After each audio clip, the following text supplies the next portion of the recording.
विषय चल रहा है परमात्मा को भली भांति किस प्रकार से जानना योग्य है।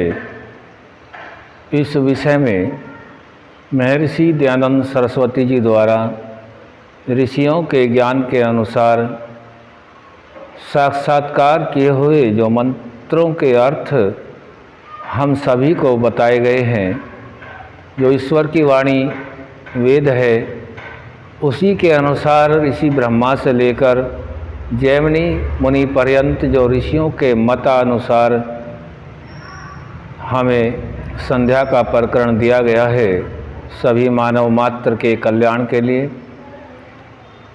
उसमें हम प्राणायाम मंत्र को समझने का प्रयास कर रहे हैं। प्राणायाम मंत्र ओम भुवः ओम स्वाहा ओम मः ओम जनः ओम तपः ओम सत्यम। इस मंत्र को हम अभी तक संक्षिप्त रूप से जान चुके हैं।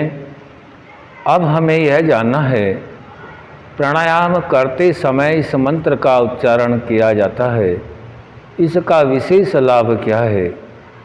प्राणायाम अर्थात प्राणों का आयाम। प्राण जो शरीर से बाहर छोड़ा जाता है उसको प्राण कहते हैं। प्राण को अधिक समय तक बाहर ही रोके रखना, ये एक प्रकार का प्राणायाम होता है।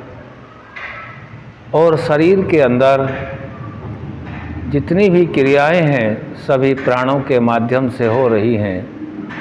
वह प्राण प्रत्येक कोशिका में मौजूद है।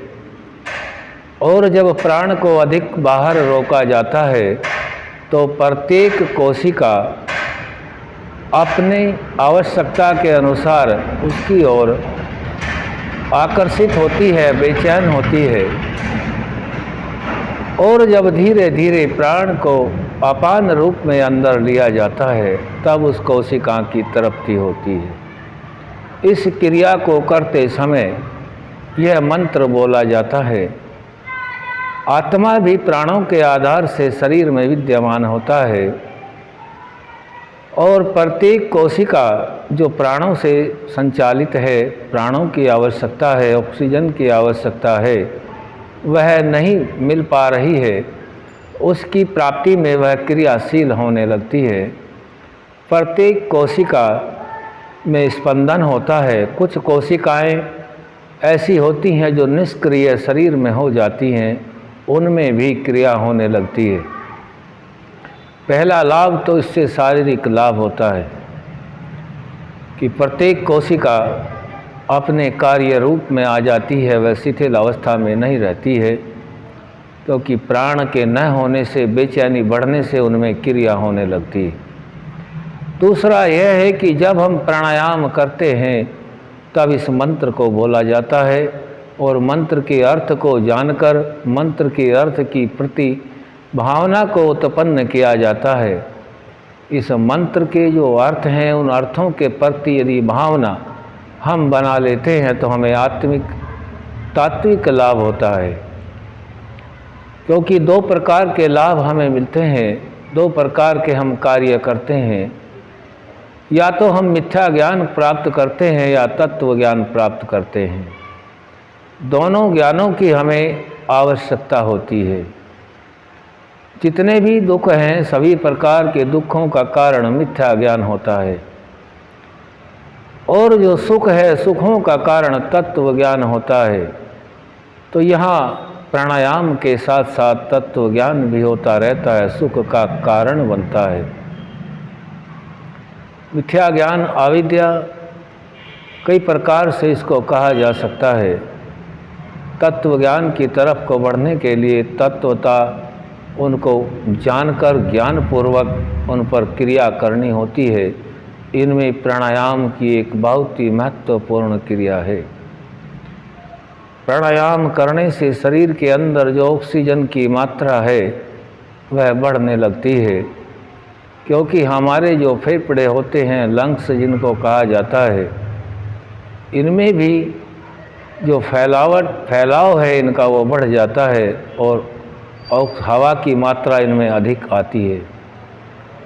और इन फेफड़ों के अंदर भी कोशिकाएं होती हैं। कुछ कोशिकाएं यदि इनकी निष्क्रिय हैं तो इस क्रिया को करने से वह भी क्रियाशील हो जाती हैं। और यदि कोई रोग किसी भी अंग में होता है तो वह रोग भी अपना ठीक होने की क्रिया की तरफ बढ़ने लगता है, क्योंकि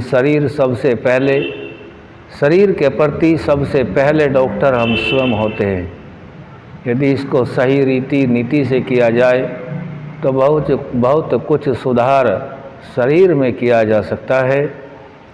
और जो हम प्राणायाम इस मंत्र के माध्यम से करते हैं, इससे तत्व ज्ञान बढ़ता है। और तत्व ज्ञान बढ़ने का कारण प्रत्येक कोशिका जो संचालित होती है वायु के प्राणों के माध्यम से, उसमें क्रियाएं होने लगती हैं और प्राणों के माध्यम से एक एक कोशिका उस ज्ञान की तरफ को बढ़ने का एक माध्यम बन जाता है। संपूर्ण शरीर ही ईश्वरमय हो जाता है। प्राणायाम करने से प्राणमय हो जाता है। तो हम सभी इस मंत्र का उच्चारण करते हैं जो ऋषियों ने हमें बड़े ही सहज रूप में दे दिया है। हमारे ऊपर उन सभी ऋषियों महर्षियों की असीम कृपा है जो ईश्वर की वाणी वेद के अनुसार हम सभी को शारीरिक, आत्मिक और सामाजिक उन्नति के लिए यह सभी क्रियाएं दे रखी हैं। तो हमारे लिए कम से कम 3 प्राणायाम ऋषियों ने अवश्य बताए हैं और अधिक से अधिक 21 बताए हैं। प्राणायाम की विधि हम पहले ही विषय पर अपने संक्षिप्त रूप से विवेचन कर चुके हैं। प्राणायाम 4 प्रकार के होते हैं। मुख्यतः उनमें प्राण बाहर रोका जाता है, उसको प्राण कहते हैं। जो अंदर लिया जाए उसको आपान कहते हैं। प्राण अपान और उदान होता है। जो कंठ में रहता है वह कंठ में प्राण रहता है। व्यान जो हृदय में रहता है, समान नाभि में रहता है। तो 5 प्रकार के ये प्राण हैं। और प्राणायाम 4 प्रकार के होते हैं।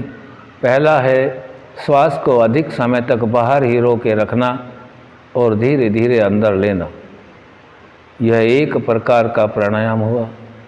दूसरा प्राणायाम है श्वास को अधिक से अधिक अंदर रोकना और धीरे धीरे बाहर छोड़ना, फिर गति के साथ अंदर भरना और अधिक समय तक अंदर ही रोके रखना, फिर धीरे धीरे बाहर छोड़ना, यह दूसरा प्राणायाम होता है।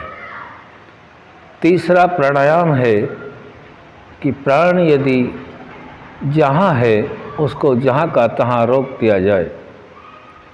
और चौथा प्राणायाम है यदि श्वास बाहर को जा रहा है तो उसे अंदर लेने की क्रिया, और यदि अंदर जा रहा है तो बाहर, अर्थात शरीर की आवश्यकता जो है उसके विपरीत कार्य करना, यह चौथे प्रकार का प्राणायाम है।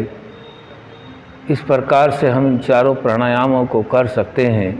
पहले प्राणायाम का अभ्यास करें, फिर दूसरे का, फिर तीसरे का और चौथे का। इन सभी से हमें विशेष लाभ मिलता है। इसीलिए संध्या के प्रकरण में, क्योंकि मन भी बना हुआ पदार्थ है और आत्मा को छोड़कर शरीर के अंदर सभी पदार्थ बने हुए हैं, और मन भी एकाग्र हो जाता है, वह भी चंचलता से छूट जाता है, उस समय के लिए परमात्मा में मग्न हो जाता है। इसलिए इस मंत्र के उच्चारण के साथ ही प्राणायाम करना ऋषियों ने उत्तम रीति समझी है और सभी मानव मात्र के कल्याणार्थ यह नियम दिया है। प्राणायाम के विषय में जाना, आगे अघमर्षण मंत्रों के विषय में जानेंगे। आज यहीं तक। ओम सम।